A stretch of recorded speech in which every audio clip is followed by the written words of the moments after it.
Following the massive success of GoldenEye, it seemed only obvious that Rare would continue with the James Bond license, but the developer opted to work on its own original FPS property instead. The license was snapped up by EA, who, with developer Black Ops Entertainment, made the perplexing decision to turn the next Bond game, Tomorrow Never Dies, into a single-player-only, PlayStation-exclusive third-person shooter. After the poor reception of that title, EA gave the N64's version of The World Is Not Enough to Eurocom, who would finally deliver a competent sequel to one of the N64's most iconic games.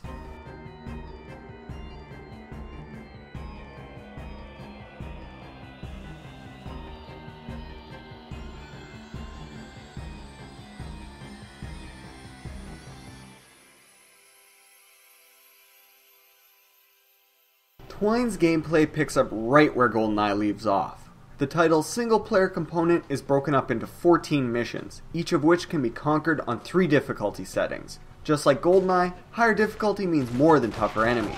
You'll be faced with additional mission objectives, which lengthen playtime and make your health reserves all the more precious. Of course, The World Is Not Enough is the story of Elektra King, stolen plutonium, and oil pipelines. The missions roughly follow the plot of the movie, and short cutscenes with voice acting included help push things along. Each level requires a bevy of skills to master. Just as much as it demands quick reflexes, TWINE tasks the player to explore twisting maps and figure out just what's needed to complete each objective. The thrill of stealthy sneaking is back too. Attempting to run and gun it through these missions will quickly get you killed, especially on higher difficulties. Mastery will have you feeling like 007 himself. To get through it, you'll need a full spread of Bond's best gadgets, from safecracker and keypad decryptor to night vision goggles and grappling hook. It's all here. TWINE's multiplayer component doesn't quite live up to the quality of level design and gleeful madness of GoldenEye, and it certainly can't compete with the sheer volume of options available in Perfect Dark, but what's provided is certainly more than respectable. 14 arenas can be unlocked, as well as a host of classic and modern Bond characters to play as and against. Weapon choices range from mundane pistols to high-powered automatics and explosives. There's also a tremendous set of modes available, including everything from the standard deathmatch and capture the flag to King of the Hill and Last Agent Standing. Most importantly though, TWINE allows you to introduce bots to your multiplayer mayhem. Although you can only add as many as you lack in human players, in other words 3 if you're alone, that's still 3 more than GoldenEye had. It's a great addition to any FPS, and one that is all too often lacking even in modern games.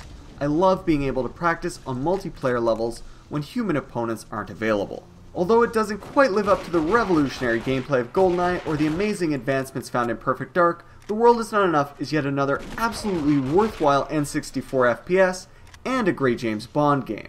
By the way, the N64 version of TWINE is certainly the one to get. The PS1 version was handled by Black Ops again and lacks several single-player levels, a difficulty level, and the all-important multiplayer component. Eurocom's success with TWINE led to the developer working on several more Bond games, including the 2010 reimagining of GoldenEye. Unfortunately, the poor performance of 007 Legends would also be the company's demise. Who's your favorite Bond? Mine's Pierce Brosnan. Let me know in the comments section below. Don't forget to rate and subscribe. Check back next week for entry number 38 on the definitive 50 N64 games.